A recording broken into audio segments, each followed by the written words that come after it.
আজকে আমি নিয়ে চলে এসেছি most popular south Indian recipe idli আর কোকোনাট চাটনি। চলুন দেখে নিই আমি ইডলি আর কোকোনাট চাটনি কিভাবে বানাই। নমস্কার, আমি বান্টি। আমিষ ও নিরামিষ ইউটিউব চ্যানেলে সবাইকে জানাই স্বাগত। ইডলি বানানোর জন্য আমি এখানে 1 কাপ বিউলির ডাল নিয়ে নিয়েছি। এটাকে কলাইয়ের ডালও বলে, কাঁচা কলাইয়ের ডাল নিয়েছি। এবার ডালটা ধুয়ে নেব। একবার জল দিয়ে ধুলেই হয়ে যাবে, বেশিবার ডালটা ধুতে হবে না। বেশি ধুলে আমাদের ইডলির ব্যাটারটা ফরম্যাট করার জন্য প্রবলেম হবে। এবার জল দিয়ে রেখে দিলাম। 1 কাপ বিউলির ডালের সাথে আমি এখানে 3 কাপ আতপ চাল নিচ্ছি। ইডলি বানানোর চাল পাওয়া যায়, কিন্তু আমার হাতের কাছে ইডলি বানানোর চালটা অ্যাভেলেবেল ছিল না, তাই আমি শুধু আতপ চাল দিয়েই ইডলিটা বানাচ্ছি। এবার চালটাকে খুব ভালোভাবে ধুতে হবে। যতক্ষণ না পরিষ্কার জল বেরোচ্ছে চালটা আমাদের বারবার ধুতে হবে। আমি চালটা ধুয়ে নিয়ে আসছি। এই যে পরিষ্কারভাবে ধুয়ে নিয়ে এসেছি।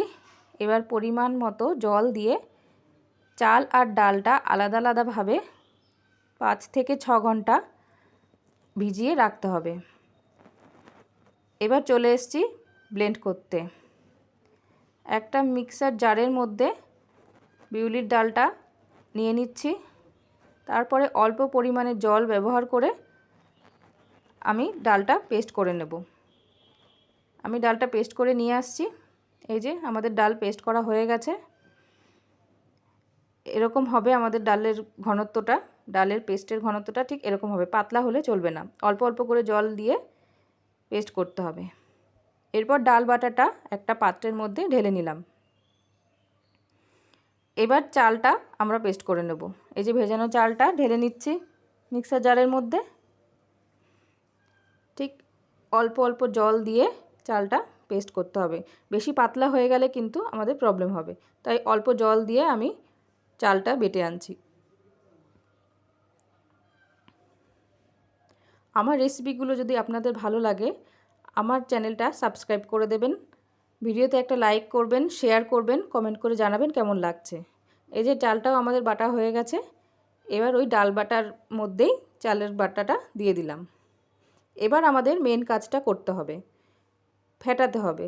ডাল আর চাল বাটাটা মিশিয়ে আমাদের ফেটাতে হবে 10 মিনিট। ফেটানোটা যত ভালো হবে আমাদের ইডলিটাও তত সফট হবে। আমি এখানে 1 চামচ নুন দিয়ে দিলাম। নুন দিয়ে আমি সময় কমের জন্য দেখাতে পারছি না, কিন্তু আমাকে ফেটাতে হয়েছে 10 থেকে 15 মিনিট। একটা বাবলস আসা শুরু হবে, ওই যে, তাহলেই আমাদের ফেটানোটা কমপ্লিট হবে। তারপরে এটাকে রেখে দিতে হবে ফার্মেন্টেশনের জন্য কমসে কম 12 ঘন্টা। যদি শীতকাল হয় তাহলে একদিনও রাখতে হতে পারে। এবার আমি চাটনি বানাতে শুরু করব।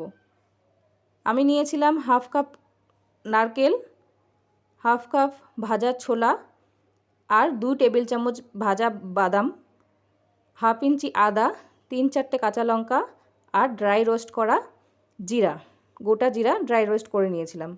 এবার একটুখানি তেঁতুল নিয়ে তার মধ্যে জল দিয়ে ভিজিয়ে নরম করার জন্য ভিজিয়ে রেখে দিলাম। আমি চাটনিটা পেস্ট করে নিয়ে এসেছি। এবার একটা বাটির মধ্যে ঢেলে নেব। এবার এখানে 1/2 টেবিল চামচ নুন দেব আর সেই তেঁতুলের কাতটা দিয়ে মিশিয়ে নেব। তারপরে একটা তড়কা তৈরি করব। তড়কা প্যানের মধ্যে আমি সাদা তেল গরম করে 3-4টে শুকনো লঙ্কা, বেশ কিছুটা কারি পাতা, সর্ষে, বিউলির ডাল আর আপনারা চাইলে কাঁচা ছোলার ডালও দিতে পারেন, দিয়ে একটা তড়কা তৈরি করে চাটনির ওপরে দিয়ে দিলাম। ব্যাস, আমাদের কোকোনাট চাটনি রেডি। এবার আমি ইডলি তৈরি করব।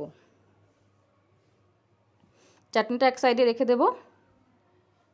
এই যে আমাদের ইডলির ব্যাটারটা কতটা ফুলে গেছে দেখুন, খুব সুন্দরভাবে ফরম্যাট হয়েছে।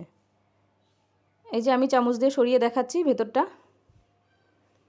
এবার একটা ইডলি স্ট্যান্ড নিয়ে এসেছি, এর মধ্যে অয়েল ব্রাশ করে নেব। আপনারা চাইলে ঘিও ব্রাশ করতে পারেন। অয়েল ব্রাশ করার পরে ইডলির ব্যাটারগুলো এক এক করে এর মধ্যে দিয়ে দেব।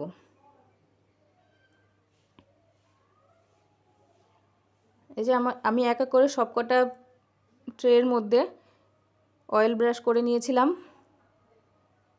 এবার ইডলির ব্যাটারটা এই মোল্ডগুলোর মধ্যে দিয়ে দিচ্ছি। একটু ফাঁকা রেখে রেখে দিলে ভালো হবে, তার কারণ ইডলিটা আমাদের ফুলে উঠবে। আমি সবকটা মোল্ডের মধ্যে ব্যাটারটা ভরে রেখেছি। এবার ইডলির কুকারের মধ্যে জল দিয়ে দিয়েছি নিচে, তারপরে স্ট্যান্ডটা এর মধ্যে বসিয়ে আমাদের স্টিম করতে হবে। গ্যাসের ফ্লেমটা ওই সময় একটু মিডিয়াম টু হাই ফ্লেমে থাকবে। 10 মিনিট রান্না করার পরেই আমাদের ইডলিটা রেডি হয়ে যাবে। কুকারে একটা হুইসেল থাকে, হুইসেলটা যখন বাজবে তার ঠিক 5 মিনিট পরে গ্যাসটা বন্ধ করে দিতে হবে। এই যে আমাদের ইডলি রেডি, ফুলে উঠেছে খুব সুন্দর, একদম সফট স্পঞ্জি ফ্লাফি ইডলি তৈরি হয়ে গেছে। আপনারা বানিয়ে দেখবেন, দারুণ হবে, হেলদি একটা রেসিপি। বাচ্চা থেকে বড় সবাই খুব আনন্দ করে খাবে।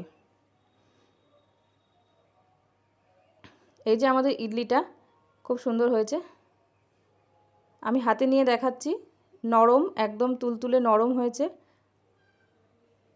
আর ভেতরটাও খুব সুন্দরভাবে সিদ্ধ হয়ে গেছে। ধন্যবাদ আমার ভিডিওটা দেখার জন্য। ভালো থাকবেন, আমার পাশে থাকবেন, আমার চ্যানেলটা সাবস্ক্রাইব করবেন আর ভিডিওটাকে শেয়ার করে দেবেন।